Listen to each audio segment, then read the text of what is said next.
On a tous entendu, on se souvient de prises de parole quasi divinatoires, presque apocalyptiques sur l'après-crise, avec des phrases comme « rien ne sera plus jamais comme avant »,« le jour d'avant ne reviendra pas », la crise sanitaire n'est que le premier domino d'une série systémique, disait même une essayiste dans les Échos l'année dernière, donc ça fait un peu peur.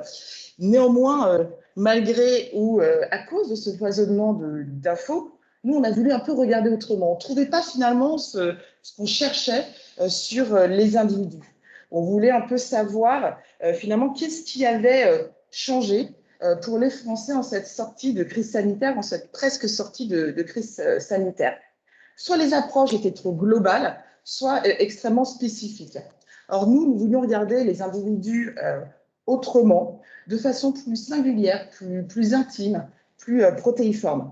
Nous voulions savoir ce qui avait changé dans leur vie, que cette vie, dans toutes les composantes, que cette vie soit familiale, sociale, professionnelle, citoyenne, économique. On voulait comprendre l'impact de la crise en se situant plutôt à hauteur d'homme, en se plaçant du côté des individus, en cohérence d'ailleurs avec notre positionnement d'agence qui tourne autour de la science des gens.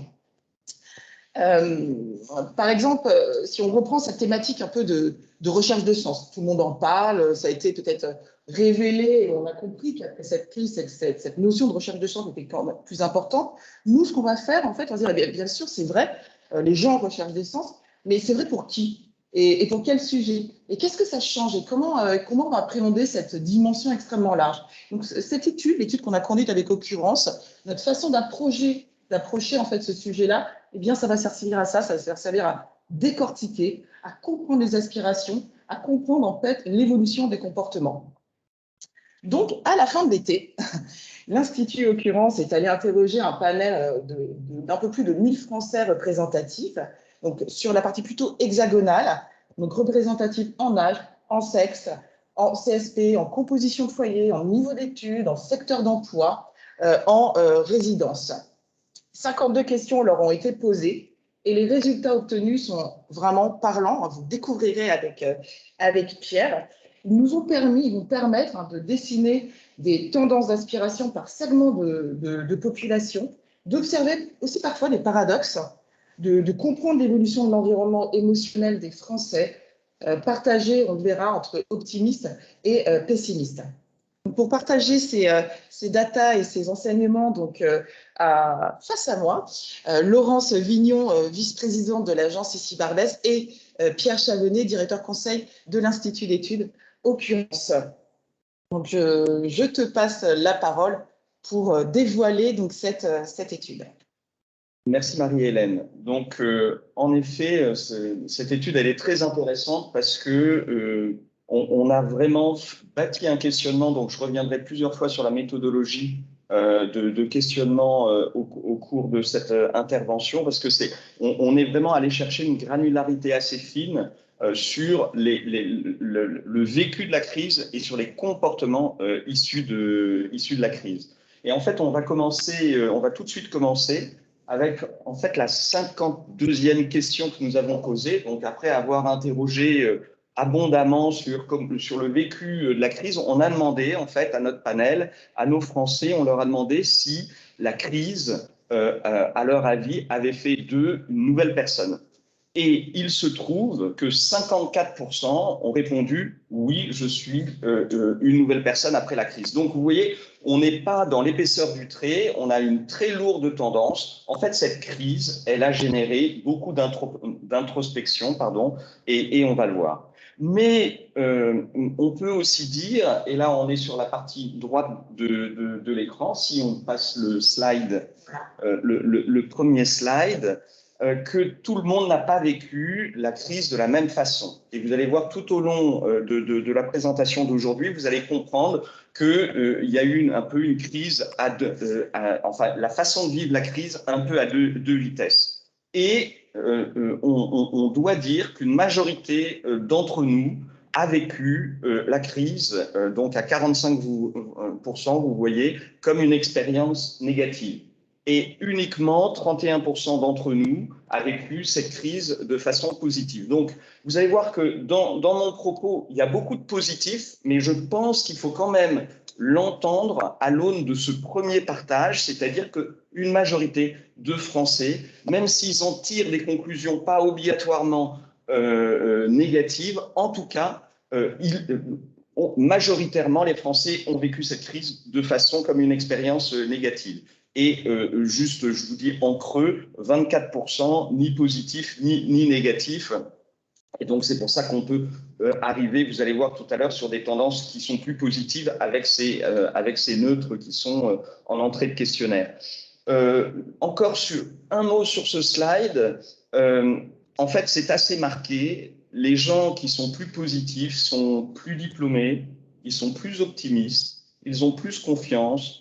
Et de façon non négligeable, c'est aussi des gens qui sont engagés dans les associations, engagés dans la collectivité. Les gens qui sont plus négatifs, au risque d'enfoncer une porte ouverte, c'est ceux qui ont plus souffert frontalement de cette crise, que ce soit sur le plan de l'emploi, que ce soit sur le plan du resserrement sur la cellule familiale, mais sans doute dans des habitats moins confortables. Et donc, c'est ceux qui disent avoir été le plus impactés. Et c'est ceux qui, de prime abord, ont aussi moins confiance dans les institutions, dans les grands médias. Voilà. Donc, vous allez le voir, un rapport qui est assez contrasté, qui crée des tendances, mais je voulais vraiment partager avec vous le fait que si on peut en tirer certaines tendances qui sont très positives, d'avoir à l'esprit il y a une certaine forme de relatif. Pardon Pierre, je voulais juste vous proposer donc, pendant la présentation des résultats donc, de poser vos questions dans le chat. Laurence les synthétisera les rassemblements pour consacrer donc, la dernière demi-heure de cette présentation à des échanges. Pardon Pierre, je mets la seconde. Donc parmi les 31% qui considèrent que cette période, cette crise a été positive, 43% ont découvert de nouvelles manières d'animer leur vie sociale. Donc, vous allez voir, le social est vraiment en ligne de mire de cette étude. Donc, 43%, c'est 11% de plus que par rapport à la moyenne globale. Ensuite, on avait des questions ouvertes pour leur demander pourquoi vous avez vécu positivement. Et là, vous le voyez, c'est le 38% ont vécu une évolution personnelle. Quand on est en question ouverte et qu'on fait des retraitements, 38%, c'est très lourd. C'est vraiment une tendance très, très lourde. Donc, sur ces 31%, 38% disent avoir vécu une évolution personnelle. C'est quoi? C'est un nouveau regard sur la vie, sur le monde. C'est un recentrage sur soi. Ce terme de recentrage, on l'a eu beaucoup dans les questions ouvertes. Et vous allez voir, il est très présent tout au long de cette étude. Donc, en fait, c'est des gens qui ont profité de ces bouleversements, du bouleversement de leur vie, pour prendre un peu de recul et en tirer des conclusions. La deuxième tendance, 18%, donc vous voyez, ça nous met tout de suite à la moitié de ceux qui ont vécu la crise de façon positive, disent que leur famille et leurs proches sont devenus plus importants. Donc c'est très très fort et que du coup, ils en tirent la conclusion qu'ils vont y consacrer plus de temps. Et ce qui est assez rare dans les questions ouvertes, on a eu beaucoup de phrases. Quand je dis beaucoup, c'est à l'échelle d'un panel de 1000 personnes où on retraite 18% des 31% dont je viens vous parler, mais c'est beaucoup puisque ça fait déjà une petite vingtaine où en gros la phrase c'est « je me suis recentré sur ma famille ». Donc c'est vraiment un signal fort qui nous est envoyé là par les gens qui ont vécu la crise de façon positive. Alors pour ceux pour qui le verre était à moitié vide, et donc si on passe à la slide suivante, en fait, comment vous dire et surtout quand on lit les verbatims, en fait c'est un peu la machine à perdre. C'est-à-dire que ces gens-là, vous voyez, en fait, ils n'ont pas eu la ressource, ils n'ont pas eu le recul qui leur permettait de voir les choses de façon positive. Et donc, à 74%, ils disent avoir connu une perturbation sur leur équilibre personnel. Donc, vous voyez, un choc, c'est-à-dire que je perds mes repères avec mon travail, avec ma famille. Et donc, du coup, ça m'impacte à titre personnel. C'est 10% de plus que la moyenne des Français. 57% ont fait face à des problèmes dans leur vie professionnelle. Donc là aussi, c'est 7% de plus que la moyenne de nos répondants. Et quand on leur pose la question pourquoi, la première thématique qui arrive à 22%, mais vous allez voir, en fait, on a 3 thématiques qui se ressemblent un peu et qui sont dans un mouchoir de poche. Donc on peut dire que statistiquement, elles sont équivalentes. 22% estiment qu'il y a eu une mauvaise gestion de la crise par l'État. Donc ils en veulent à l'État pour la restriction des libertés, ils en veulent à l'État pour la gestion de la crise. Pour certains, elle est trop oppressante, pour d'autres, elle est trop laxiste. Enfin, en tout cas, ils cherchent un peu un bouc émissaire du malheur qu'ils ont vécu. La deuxième tendance, à 21%, donc comme je vous le dis, statistiquement c'est équivalent, c'est l'avenir assombri, un bilan sanitaire, le monde d'après qui leur plaît pas. Aujourd'hui, ils ont peur des variants. Enfin, ça a créé chez eux une instabilité du type, puisque ça s'est produit, ça peut se reproduire. Et enfin, et c'est une tendance qui est aussi assez lourde dans les verbatim, 19%, donc la vie volée. Il y a un témoignage tout à fait poignant, une jeune femme qui nous dit mon mari n'a pas pu venir accoucher à la naissance de notre premier enfant. Et c'est ce sentiment d'avoir été isolé et d'avoir perdu, pendant cette période, perdu des moments ensemble. Et du coup, les 3 tendances qui arrivent toujours dans cette question ouverte, pourquoi avez-vous vécu négativement cette période? Eh bien, c'est l'impact. C'est l'impact de ce qu'on vient de dire, c'est l'impact psychologique, c'est l'impact personnel. Dans ces 2 impacts, il y a l'impact réel, les gens qui ont été malades, les gens qui ont eu des décès dans leur entourage proche, et à nouveau la thématique professionnelle qui ressort. Donc voilà, l'étude, je vais y revenir, elle crée des mouvements assez positifs, mais il y a quand même des gens qui ont été meurtris dans leur âme et dans leur corps par cette crise, et ça va laisser des séquelles, évidemment. Alors, on a posé la question à notre panel de savoir ce qui les avait directement perturbés à titre personnel dans certains domaines. Et on a posé la question, mon équilibre personnel, ma vie familiale, mon équilibre professionnel, mon équilibre économique et ma santé. Et vous le voyez sur l'impact. Donc, en fait, qu'est-ce qui vous a le plus perturbé? C'est à 64% l'équilibre personnel. 70% pour les 18-24 ans, j'y reviendrai pas, mais c'est une population qui a en effet, qui a senti, entre guillemets, passer la crise et ce sentiment de vie volée dont je parlais. 51%, donc un Français sur 2, dit que il y a eu un impact sur leur vie familiale. Donc, en fait, vous le verrez dans le rapport, vous pourrez demander le rapport complet à Issy Barbès et Occurrence. On est en open data. Ce slide s'appelle cette vie en dedans, en fait. Comment les Français ont vécu la crise un peu pour eux-mêmes, mais aussi dans leurs cellules familiales et pour leurs proches. 37% disent avoir été impactés dans leur équilibre économique.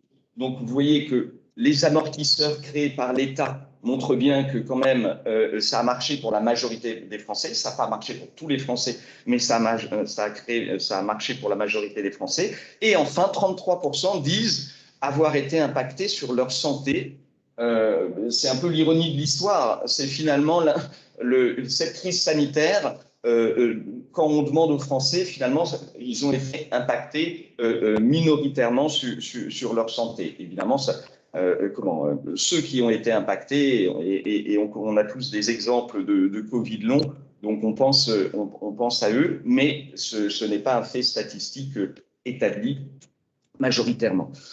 Alors, si nous continuons, on a fait un solde de confiance, c'est-à-dire qu'on a testé un certain nombre d'acteurs de la cité, et en fait, on a demandé aux Français si la confiance était dans ces acteurs s'était améliorée, ou si elle était restée stable, ou elle s'était détériorée. Et en fait, là, les chiffres que vous voyez sur la droite de l'écran, c'est le solde de confiance, c'est entre la confiance renforcée moins la confiance détériorée. Et là, c'est très intéressant parce que vous voyez que le premier solde positif, c'est les nouvelles technologies. On a tous eu l'irruption des apéros Skype dans nos vies, etc. Et donc, les Français ne sont pas ingrats. Ça a créé des nouvelles pratiques et donc, ça a renforcé leur confiance dans les nouvelles technologies.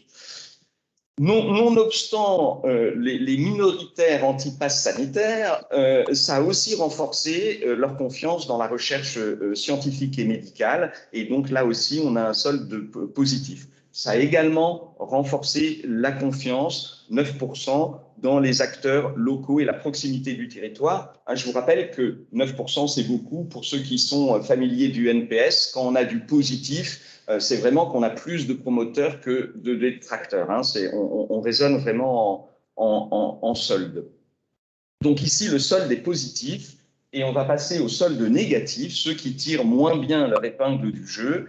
Et évidemment, c'est les grands médias et les institutions qui ont vécu une très forte perte de confiance, moins 33% et moins 32%. On peut dire que dans les médias, ce qui est paradoxal, c'est que c'est les plus diplômés et les gens qui regardent le plus l'actualité qui ont été le plus critiques, c'est-à-dire que cette ambiance un peu anxiogène qu'on a tous connue, elle est très saillante et donc du coup, le jugement de ces gens-là est assez négatif.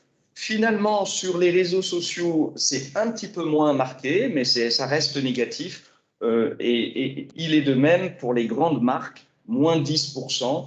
C'est un solde qui finalement montre que les grandes marques ont tiré, elles aussi, je dirais, leur épingle du jeu. Et c'est sans doute un sujet sur lequel Laurence et Marie-Hélène auront à cœur de revenir pour l'avenir. Alors, pour évoquer les comportements, comment ils vont évoluer, petit point méthodologique. On a fait une double échelle de 0 à 10 dans le questionnement et on a demandé, 1, quel a été l'impact sur la vie, sur votre vie dans ces domaines-là pendant la crise, et 2, votre conviction que vos comportements vont évoluer durablement dans ce domaine. Et là, entre les deux questions, on a des très très faibles différences, c'est-à-dire que quand les gens ont été impactés, ils nous disent derrière que leurs comportements vont évoluer. Et je pense que s'il y a vraiment quelque chose à retenir, c'est que les Français, dans cette étude, disent que leurs comportements, du fait de la crise, vont évoluer à 66% dans la matière familiale, à 66% dans la matière de santé. Donc, vous voyez, même si je n'ai pas été impacté à titre personnel sur ma santé, en tout cas, j'en tire des conclusions sur ma santé. On le verra tout à l'heure, les gestes barrières, le fait de vouloir faire plus de sport. Donc, la santé est quelque chose qui ressort en premier avec la famille. Le travail, pour ceux qui sont actifs, 62%. La vie sociale, 61%. Et ce qui est particulièrement intéressant, et je pense que c'est un fil que souhaitait tirer ici Barbès, mais on ne pouvait pas savoir si ça allait fonctionner, mais on a mis la consommation, et là on a 60% des Français qui nous disent que leurs comportements vont, alors que c'était quand même pas, la consommation n'était pas ce qu'on entendait dans les médias, eh bien à titre individuel, ils ont dit, et j'y reviendrai dans une question, dans les questions vertes dont je parlerai tout à l'heure, la consommation va évoluer. Donc, vous voyez, des gros changements quand même, enfin, en tout cas, des changements pour une majorité des Français. Alors, après, on avait des questions fermées. Dans ces questions fermées, on a fait une hiérarchie. Enfin, les Français ont fait une hiérarchie et on leur a demandé, en fait, qu'est-ce qu'ils avaient plus envie de faire. Et le plus envie, si tu peux revenir juste ce slide d'avant, le plus envie qui arrive en tête de gondole, si vous me permettez l'expression, c'est 75% des Français souhaitent prendre davantage soin de ceux qu'ils aiment. Et juste derrière, 73% prendre plus soin de moi. 72% avoir plus de temps pour moi, 71% donner plus de sens à ma vie. Donc, vous voyez, là, on a une très forte introspection, recentrage sur les proches, sur soi-même, et je pense que c'est une tendance tout à fait lourde, puisque sur d'autres choses dont on aurait pu penser comme consacrer plus de temps au collectif, on va tomber, vous voyez, à 34%. Ou changer d'orientation professionnelle pour ceux qui travaillent, on va tomber à 37%. Donc on voit bien que ce fait très majoritaire, il est cantonné à des choses qui me concernent moi et mon premier cercle, mais surtout moi. Et de ce point de vue-là, on pourra sans doute en reparler dans l'échange qu'on avait tout à l'heure, mais cet été, ici Barbès a promu une nouvelle offre qui s'appelle le CARE, sujet auquel je suis très sensible, puisque moi-même, il y a 5 ans, j'avais théorisé le CARE développement.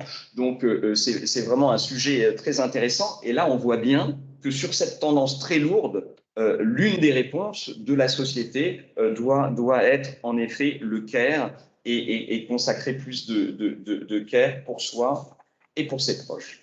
Sur le secteur professionnel, un actif sur 4 nous dit qu'il va rééquilibrer son quotidien en faveur du personnel. Donc là, on parle bien des actifs. Donc, un Français sur 4, c'est beaucoup. C'est confirmé par toutes les autres études qu'on a fait, notamment sur le télétravail. On vient de faire avec ici Barbès une étude très intéressante sur les salariés aidants, auprès de 2500 salariés. Pour les salariés, en effet, il y a un avant et un après. Je rappelle les chiffres, hein. Un Français sur 2 actifs a seulement été confronté au télétravail, mais pour ceux qui ont été confrontés, pour ceux Français actifs sur 2, ils sont plus de 60% à dire qu'ils veulent conserver du télétravail. Donc oui, les pratiques vont évoluer en la matière. Là, je dis juste parce que je ne reviendrai pas dans le détail parce qu'on veut échanger avec vous, mais il ne faut pas oublier que dans ces salariés, il y avait les salariés de la première ligne, c'est ressorti dans les questions ouvertes, et ces salariés de première ligne, et notamment ceux qui étaient dans les hôpitaux, on sent que ça a été très très lourd pour eux, et ça fait sans doute partie des gens qui ont vécu la crise de façon tout à fait négative. Alors, on en parlait, la consommation, 65% des Français désirent consommer de manière plus responsable en privilégiant le Made in France pour 63% d'entre eux. Donc, vous voyez, on est dans une tendance majoritaire. J'y reviendrai dans un instant. On a une question ouverte que vous ne voyez pas apparaître ici, et on a demandé aux gens qu'est-ce que, à l'inverse, puisque là, vous venez de nous dire ce que vous avez plus envie, à l'inverse, qu'est-ce que vous ne ferez plus comme avant? Là encore, on a des tendances lourdes de thématiques qui sont identifiées dans ces questions ouvertes. À 35%, les gens nous ont dit « je prendrai toujours des précautions sanitaires ». Donc, c'est quelque chose qui va rester. À 25%, les Français nous disent qu'ils vont faire attention, à une certaine forme de restriction de vie. Donc, moins se mêler aux gens, moins aller au cinéma, moins aller dans les magasins, moins aller dans les rassemblements.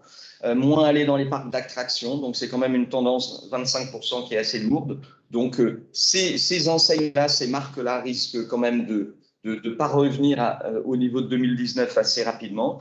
Et 10%, donc là encore en spontané, nous disent qu'ils vont moins consommer, qu'ils ne vont pas voyager comme avant, qu'ils vont manger différemment. Donc, dont les modes de consommation vont changer. Bon, juste pour sourire, puisque j'arrive à la fin de l'exposé, ils vont moins acheter chinois aussi, ce qui nous va très bien.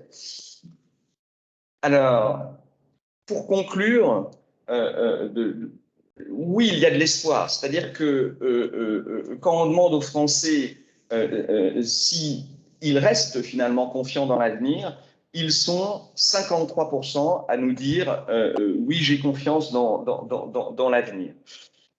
Moi, je reviens, parce que c'est une clé de lecture quand même de cette étude, et vous le verrez dans le rapport complet si vous nous le demandez.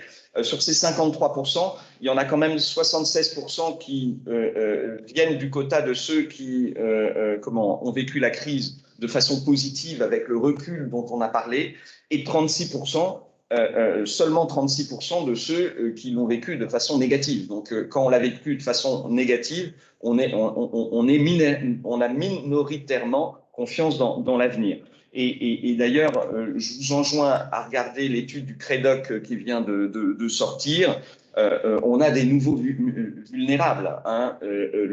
L'amortisseur économique n'a pas été pour tout le monde et on a 4 millions de Français qui ont été fragilisés de façon économique, pour certains de façon psychologique. Donc, ce n'est pas l'épaisseur du trait et je pense que ça rentre en ligne de compte. Dans nos métiers, j'ai tendance à penser que nos cibles au quotidien, les gens avec qui on travaille et qu'on regarde, on est souvent avec les 76% de positifs, mais l'honnêteté fait qu'il faut relativiser ces 76%. Merci Pierre pour la présentation de ces chiffres. Donc l'étude, bien sûr, pour vous qui vous êtes connectés ce matin, nous allons vous l'envoyer. Vous n'aurez pas besoin de nous la demander. Vous l'aurez en exclusivité dans sa globalité. Donc à l'écoute de ces résultats et avant d'entamer la session de questions-réponses qui sont très intéressants, et évidemment, il va falloir se plonger, aller, comme on l'a dit tout à l'heure, aller décortiquer, voir ces traits croisés, parce que ce qui est intéressant dans l'étude, vous le verrez en la consultant dans sa globalité, c'est les sous-populations. Il y a quand même des différences entre CSP+, et moins diplômés, entre jeunes et plus âgés, entre femmes et hommes.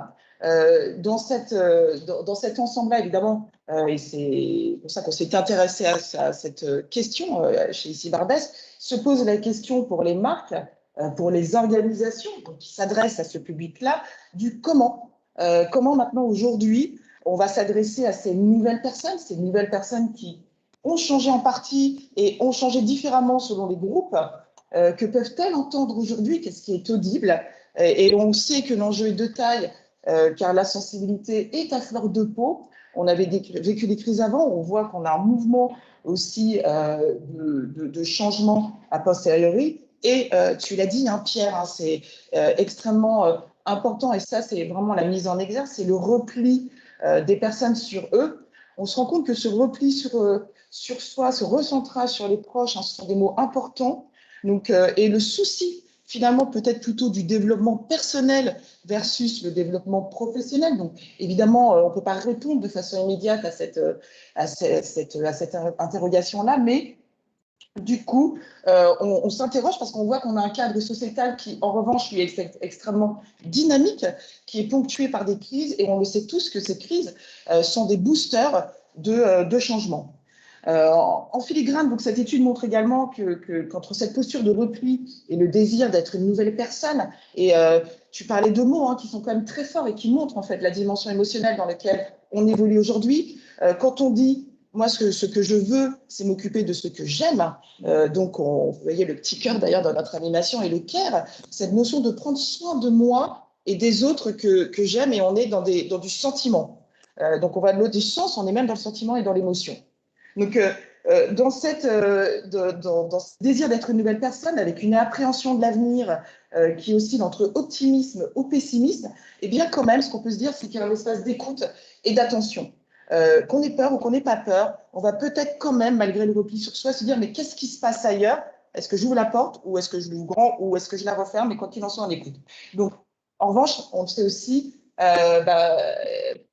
les médias ont beaucoup parlé, et peut-être un peu trop, et on voit sur l'impact, les marques un peu moins, et du coup, elles ont moins suivi. Mais aujourd'hui, beaucoup de voix vont vouloir se faire entendre. On sait aussi, on est dans une ère de préélection présidentielle, et d'ailleurs, ce qui est intéressant à voir, c'est que dans cette ère de préélection présidentielle, en écoutant ce matin à la radio, on entend tous les candidats qui parlent de repli aussi sur la nation. Donc le repli sur soi, il est corroboré avec le repli sur la nation. Donc on va voir comment tout ça évolue et voir comment, encore une fois, notre propos et notre souci aujourd'hui, c'est comment les organisations et les marques peuvent s'exprimer dans cet ensemble. Donc, on se rend compte aussi, et peut-être que Laurence reviendra dessus à travers vos questions, c'est que les Français ont besoin de bienveillance et de douceur. Ils ont besoin qu'on leur parle d'eux, de leur cercle proche, peut-être plutôt que de grands sujets sociétaux, dans tous les cas de l'aborder un peu autrement. Donc mieux vaut privilégier une approche évidemment concrète des messages, être dans une proximité de communication, que dans une approche un peu aspirationnelle, distanciée, qui dans ce contexte risque de toucher peu de monde. Autre élément quand même important à prendre en compte, c'est la phase de transition dans laquelle on est. Et ce qui est vrai aujourd'hui, on peut se poser la question, est-ce que ce sera vrai demain, dans 6 mois? Les comportements, on le sait, sont assez résilients et mouvants. Donc c'est vrai que nous, à l'agence, hein, on a une approche de travail qui permet de toujours remettre en question ce qui est dit peut-être hier, et grâce à des outils d'écoute ou autres, il est vraiment très vigilant sur ces évolutions de comportement. Et nous, c'est tout le travail qu'on fait avec nos marques et qu'on va continuer évidemment de faire. Donc Laurence, je te passe la parole donc, pour synthétiser les questions. Oui. On commence à vous y répondre. Alors d'abord, merci beaucoup à Pierre, Marie-Hélène. C'est une étude très intéressante qui mérite effectivement qu'on s'y intéresse avec précision et dans le fond. C'est d'ailleurs ce que reflète un certain nombre de questions. Et ces questions, d'ailleurs, peuvent appeler deux petites réactions un peu personnelles, puisque une étude, c'est aussi fait pour être interprétée, ou en tout cas pour susciter des points de vue. Le premier, ça rejoint un peu ce que tu dis, Marie-Hélène, c'est-à-dire ce contexte préélectoral où il y a quand même beaucoup de gesticulation, pas mal de mots très forts. Et finalement, cette étude montre qu'il va quand même falloir s'intéresser au premier cercle, à ce que vivent les gens dans leur vie familiale, dans leurs préoccupations, dans leurs difficultés quotidiennes.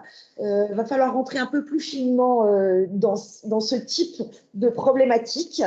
Et puis, la deuxième chose, c'est effectivement que ces évolutions, ces changements sont des marqueurs forts dont il va falloir, là aussi, tenir compte en faisant attention aussi à ce que cette idée de recentrage, et c'est évoqué dans une des questions, qu'on peut aussi qualifier de repli sur soi, il faut vraiment faire attention aux mots qu'on emploie, soit pas aussi le signe de quelque chose qui pourtant a été marquant dans cette période de crise, c'est-à-dire la solidarité, l'ouverture aux autres, soit pas aussi le signe d'un besoin de se renfermer, de se re-isoler, ce qui serait pas un très très bon signe.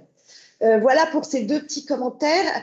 Pour aborder les questions, il y a des questions sur des choses autour de la confiance, avec deux questions, ou en tout cas deux réactions.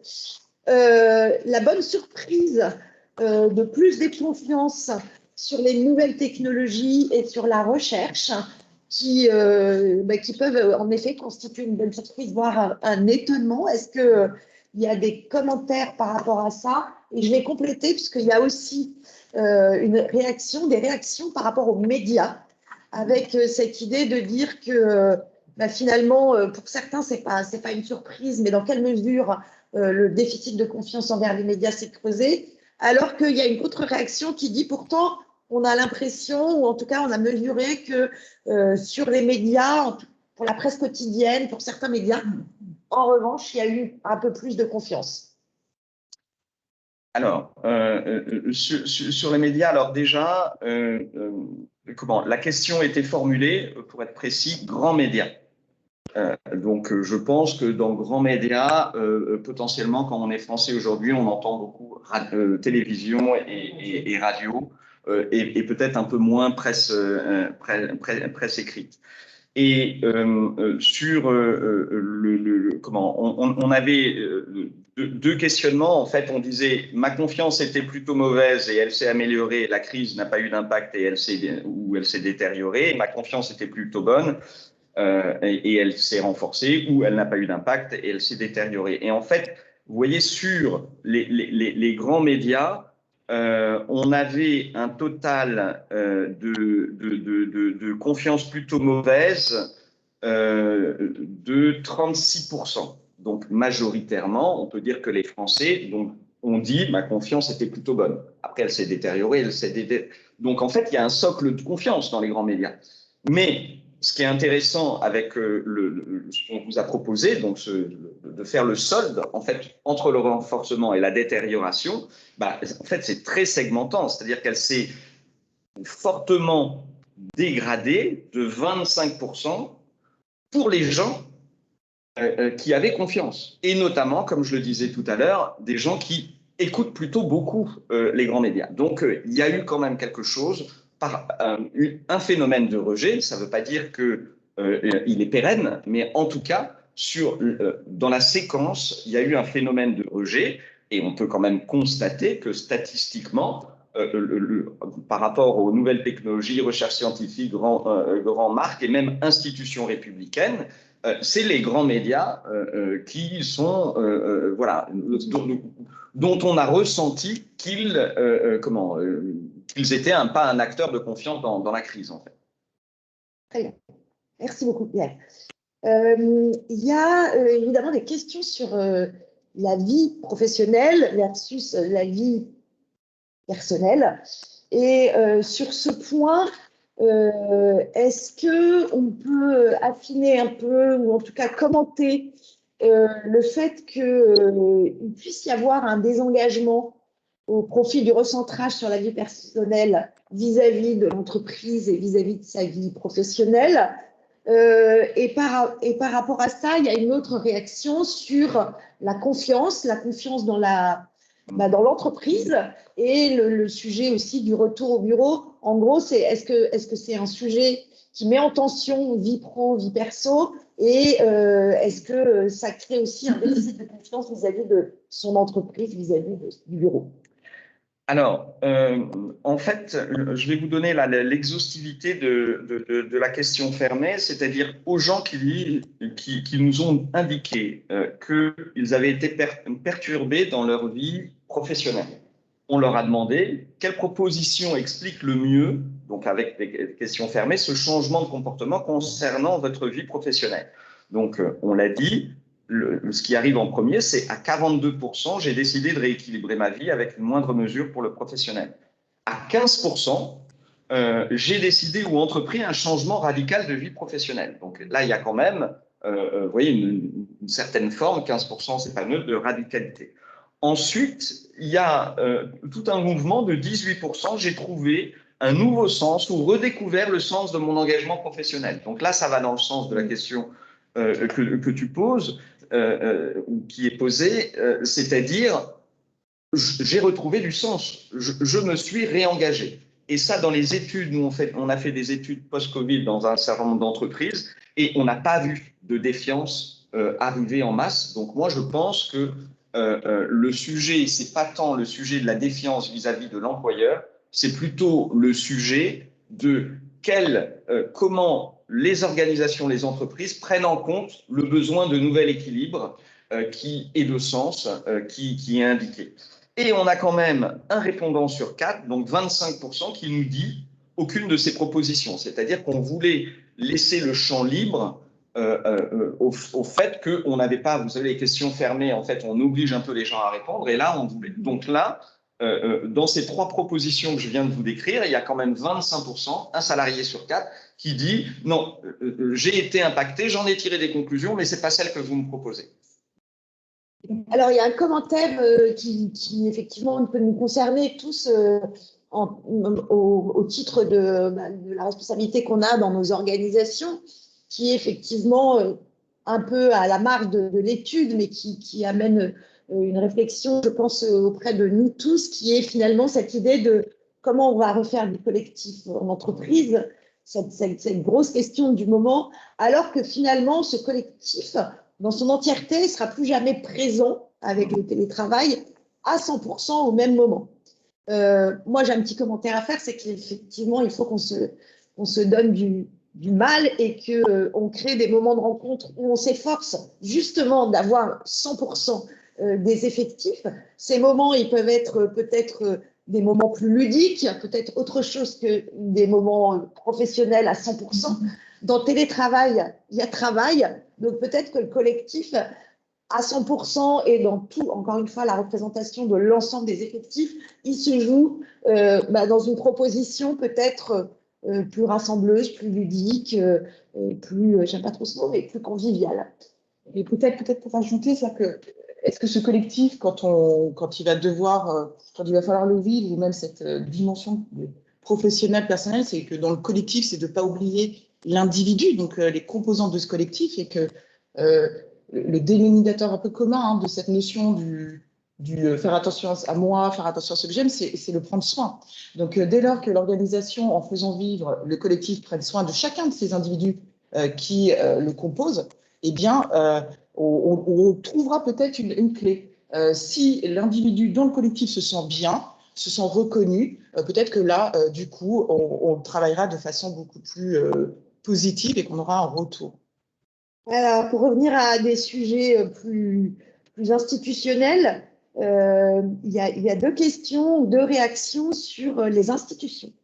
Il y a une première réaction qui pointe un potentiel paradoxe entre ce que vous avez dit, l'État a bien géré la crise et pourtant il y a une perte de confiance dans les institutions et une demande en fait de rentrer un peu plus finement dans le détail de la confiance dans les institutions et finalement quels sont les points par rapport à cette idée de confiance. Oui, alors, si on regarde, donc pour ceux qui ont vécu la crise de façon, ont tiré un bilan négatif, hein, donc on revient sur le 22% de la gestion par l'État, donc c'est la première tendance. Donc là-dedans, on en a 8% sur la restriction de liberté, 6% sur la critique juste de la gestion, 6% sur la gestion trop oppressante et comme je vous le disais, gestion trop laxiste, c'est faible statistiquement, mais ça fonctionne aussi. Si on regarde plus précisément sur les grandes institutions, en fait, on est à peu près dans le même équilibre que j'ai décrit tout à l'heure des grands médias. C'est-à-dire qu'aujourd'hui, quand même, on a une majorité de Français qui dit qu'elle avait une confiance qui était plutôt bonne dans les institutions républicaines. Donc, c'est majoritaire par rapport à ceux qui disent que la confiance était plutôt mauvaise. Et par contre, on perd sur ceux dont la confiance était plutôt bonne, on perd 23%. Donc, je pense qu'il y a quand même quelque chose d'assez épidermique, hein, puisque la crise nous a renvoyé à des situations qu'on ne voulait pas vivre. À des moments, il faut aussi trouver des boucs émissaires.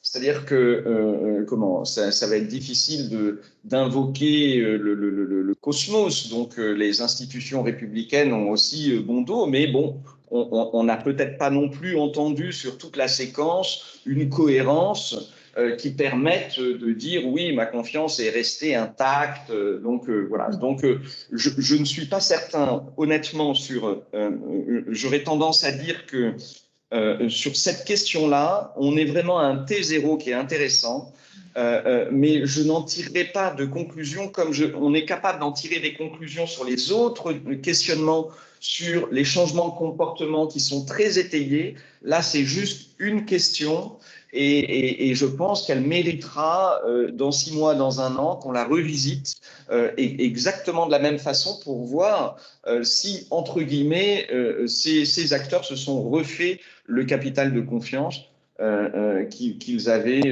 avant crise. Alors, il y a une question, là on revient à la consommation et aux marques, on passe de l'institutionnel à la consommation et aux marques. Une demande de précision sur le moins 10% de confiance sur les marques. Et puis, je le mets en relation, marque et consommation, à un commentaire ou en tout cas une demande sur est-ce que finalement ces changements ou ce déclaratif sur consommer autrement, manger autrement, et concerne particulièrement une tranche d'âge. Et si oui, là aussi, est-ce qu'on peut rentrer un peu plus finement sur ces thématiques-là? Alors, sur les grandes marques, déjà, chose qu'on n'a pas évoquée, les grandes marques, donc vous savez, hein, on a ce questionnement binaire, ma confiance était plutôt bonne ou ma confiance était plutôt mauvaise. Les grandes marques, par rapport aux acteurs qu'on a évoqués, c'est ceux dont le capital, donc ma confiance était plutôt bonne, était le plus fort. Ce qui est quand même très intéressant. Donc, un socle de confiance, puisqu'on est à 74% qui, de prime abord, disent ma confiance était plutôt bonne. Et après, bon, à 14% seulement là, elle s'est détériorée. Donc en fait, oui, je dirais que le socle de confiance sur les marques est quand même assez saillant dans cette étude. Et donc, je pense qu'il y a un vrai intérêt pour ces marques à prendre en considération les différentes tendances qu'on a évoquées, parce que, entre guillemets, elles partent plutôt avec un socle de confiance qui est bon et qui est très facilement restaurable. Et si on va, je vais aller pour vous dire, sur consommer plus responsable, la seule différence, mais qui est assez classique, que j'ai significative, c'est les plus diplômés, hein, qui, là où les Français nous disent à 65% qu'ils ont envie de consommer plus responsable, on est à 70%, alors que moyenne des Français, on est à 65%. Et sur consommer plus Made in France, c'est les retraités qui sont, eux, à 75%, et la classe d'âge des 55-65 ans. En fait, assez bizarrement, et vous voyez, le consommer plus Made in France, les 18-24 ans sont en retrait. Là où la moyenne des Français est à 63%, les 18-24 ans, eux, sont à 50%. Et en fait, on est en train de mener avec les Échos, le groupe Les Échos, un observatoire du mieux sur cette consommation responsable que vous pourrez bientôt lire dans les pages de The Good. En fait, on a été très surpris. Aujourd'hui, les Français les plus engagés en matière de consommation responsable, les 10% les plus engagés, on a fait des personas, et en fait, la classe d'âge au-dessus de 55 ans est surreprésentée. Donc, en fait, aujourd'hui, dans ceux qui agissent vraiment, pas ceux qui proclament, mais ceux qui agissent en matière de consommation responsable, et qui trouvent d'ailleurs que c'est un plaisir, sont plutôt surreprésentés au-dessus de 55 ans. Merci beaucoup, Pierre. Peut-être, comme il ne nous reste pas beaucoup de temps, et je pense qu'il y a une question ou une réaction qui est intéressante et qui peut servir de réflexion pour une conclusion à cette présentation, que j'ai un peu évoquée, qui est donc cet enseignement de l'étude sur ce recentrage sur sa famille, sur sa vie personnelle, sur le fait de rééquilibrer la vie personnelle et professionnelle. Est-ce qu'il n'est pas finalement à mettre au regard de la fin de cette présentation, qui était la confiance en l'avenir plutôt majoritaire, est-ce qu'il n'y a pas là une forme de paradoxe de se dire confiant dans l'avenir tout en se recentrant sur son premier cercle, tout en ayant, moi j'ai donc eu cette réflexion, hein, cette tendance un peu au repli sur soi. Comment vous avez envie de réagir ou de commenter cette réaction? Alors, pour laisser le mot de la fin à Marie-Hélène, je commence. Déjà, sur ces trois tendances, là, les premières qui sont quand même assez fortes, hein, statistiquement, prendre plus soin de ceux que j'aime, prendre plus soin de moi et avoir plus de temps pour moi, hein, qui sont les trois premiers. Déjà, les femmes sont sur ce sujet-là au-dessus de la moyenne des Français, donc c'est quand même intéressant de le noter, dans ce réflexe peut-être un peu pavlovien après la crise, d'avoir envie de se retrouver soi et de se retrouver avec les siens. Est-ce que c'est un signe de repli sociétal? Moi, j'ai tendance à être un éternel optimiste. Et je pense que quand on est bien déjà soi-même, je pense que la société va mieux. Donc, moi, je crois, voilà, j'ai du mal à croire au repli du collectif et au repli identitaire. Voilà, mais quelque part, c'est plus une conviction politique qu'une conviction de directeur d'études. Je ne suis pas devin ici. Évidemment, avec Ici Barbès, on aura à cœur, je pense, de faire une vague 2 pour voir comment ces tendances vivent dans le temps. Est-ce qu'elles sont pérennes? En tout cas, ce besoin de se recentrer, de se retrouver, s'il y a une certitude aujourd'hui après cette étude, c'est que c'est un mouvement qui est lourd, en tout cas aujourd'hui dans l'esprit des gens. Voilà, je ne suis pas capable de dire si voilà, s'il sera si pérenne, mais en tout cas, il est suffisamment lourd statistiquement pour qu'il nous impacte dans notre réflexion dans nos métiers. Après, évidemment, il faudrait aller un peu plus loin avec cette étude, mais ce qu'on voit effectivement dans cette notion d'optimisme et de repli sur soi, qui n'est peut-être pas forcément un paradoxe, mais qui révèle juste un besoin, et on le voit aussi avec les pertes de confiance, c'est un besoin de proximité. Je disais tout à l'heure, on voit bien que ce monde bouge, on voit bien qu'on a quand même une crise sanitaire qui nous a frappés, qu'on a subi. Donc tout ce qui est un peu trop haut, tout ce qui est un peu trop loin, tout ce qui est un peu trop distancié fait peur. Donc à un moment, ça ne veut pas dire qu'on ne se préoccupe pas, je pense, que la population ne se préoccupe pas des grands sujets de société qui restent quand même autour du climat, autour de la justice économique, mais que, encore une fois, il faut peut-être lui donner une visibilité beaucoup plus immédiate sur ce que ça apporte au quotidien pour chacun, ou d'être beaucoup plus concret. Et il me semble normal, après 1 an et demi, où on a subi les institutions, les médias, en fait, ces espèces de grands, un peu, de grandes institutions qui sont très loin de nous, d'en avoir peur. Mais en même temps, ce que je trouve rassurant, et c'est vrai que tu termines sur cet item-là, c'est l'espoir que ça donne, encore une fois, quand on se lance vers une aventure, quand bien même on les choisit ou pas. Il y a toujours une espèce de crainte et on se replie sur soi parce que ce qu'on connaît, c'est soi et c'est son entourage.